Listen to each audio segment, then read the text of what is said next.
clock news. Did it work? The trigger? It's red. Yep. Here we go. All right. Okay. So we start off every time the same. Just tell us your name and spell it, and maybe whatever your title and such is. My name is Anton Pashier. I do all the support for the UCO Canada drone side of the business. You wanna spell that name? That sounded common. Oh, Anton is Anton Pashier, Passchhier. Yeah, Steve's happy you did that. Yeah, as opposed to trying to figure that out and everything. Yeah, yeah. Is your business card? Fantastic. Yeah, so you do all the support for everything. I do all the support for the drone side of the business and help out with the other side of the business as well when applicable. So Yeah, that's great. So maybe we can start off with the drone side of it. Maybe you can just start into a little bit about regular maintenance on the drones and why that's important, and someone's invested all this money in the EV. The drone's it's an upcoming industry which is always changing, and when you use a drone there's a lot of applications you use a drone for, and they are a tool that needs regular maintenance periodically as the components wear out after many hours of flight. You want to make sure that your drone is flying at 100%.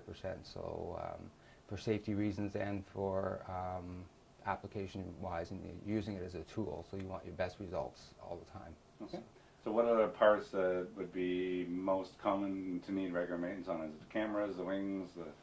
Most of the parts that are the internal parts, there's moving parts, the servo motors, the motor itself will need upgrading after so many hours, and also there's a few sensors on the drones themselves that will need replacing after a certain amount of hours, just to keep the drone running at top notch. So how often would you recommend to somebody? A number of hours flight, or what? Usually number of hours flight. The drones usually have internal clock that counts the number of flight hours, and usually at 100 hours, two of the manufacturers recommended time that at the 100 hours they would do a full maintenance to the whole drone to revamp all the moving parts and to get it back into flying shape again. Excellent. So maybe explain that process to me. Someone's got a drone, they're anywhere in Canada, how does that go? For the regular maintenance, the drones, as I said, they have a clock inside the drone that will warn you 10 hours before the maintenance time is required, and then that gives the client time to schedule his drone for maintenance so that he can schedule during off times on his schedule, and they send it in, and then based on the drone's condition, we do a full physical analysis of the body, and then we change all of the critical components in the drone, do test flights, calibrate it, and then we'll send it back to the client in the fastest way possible. So the downtime for the client is the least amount of time. Fantastic. What's the lifespan of a drone these days?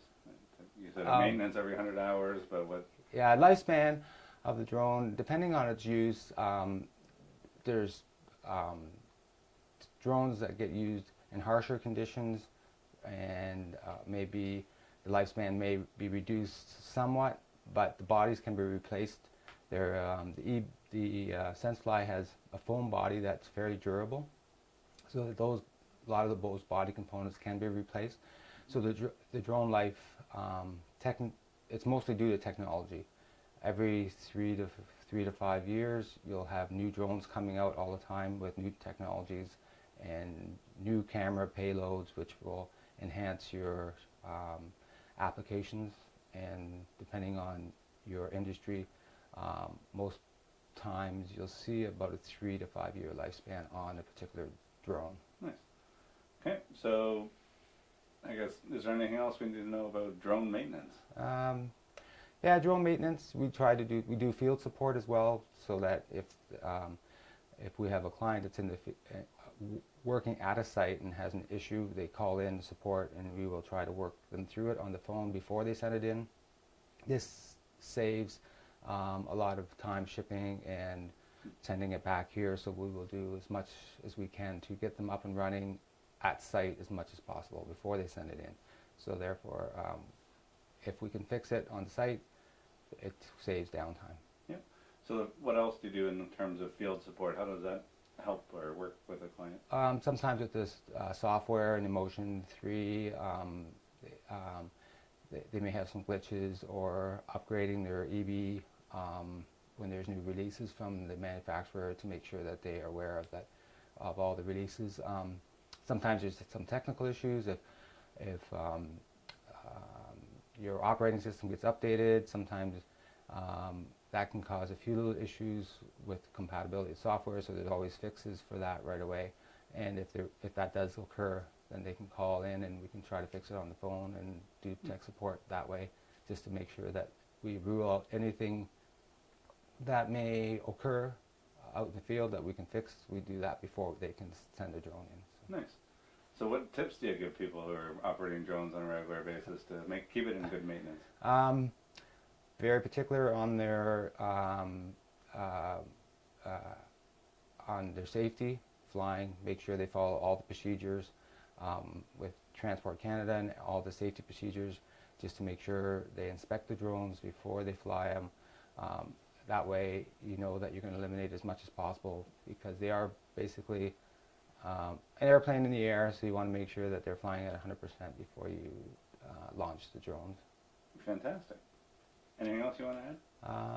No, it's an interesting industry. It's forever changing, and then the new drones that SenseFly just released looks like a very up-and-coming product. And to see the technology changes, it's quite amazing. Excellent. Great. Thanks. Anything else you think of? I think we're good. Has he spoke about the company SenseFly? Does he know anything about that as like just in general, as like their reputation, how good they are, how he Sure, feels we can that? get a bit of that. Do you I'm wanna... just not sure if that's something that we even need to know. I'm not sure we need to know it, but I wouldn't mind it. We might use it somewhere else. Okay. You want to just talk about SenseFly itself and the products? Possibly your relationship with SenseFly, how you feel about their products. Yeah. You know, how you feel about what services that they provide you as being, I guess, like a middle person or. Yeah. Okay, so SenseFly is a world-leading drone manufacturer on the professional level, that they use their drones for tools for a lot of research and a lot of applications in the mining industry, and the applications are almost infinite, because there's so many applications that people don't realize what they can be used for. I feel that SenseFly applies a lot of new technology in their applications with their payloads, and they really are a leading technology company that's looking to be innovative. So what are the coolest things about SenseFly drones? I think a lot of the applications that that the drone itself can do. A lot of people don't realize the applications of calculating volumes, mapping, the clarity of the photos that you can get from the drones and how they get stitched together to create a mosaic map of an area, which you can then compare to now or even later for research. And I think those are the tools that are really impressed I'm really impressed with SenseFly. Awesome. All right. That was fantastic. I hope I didn't stutter too much.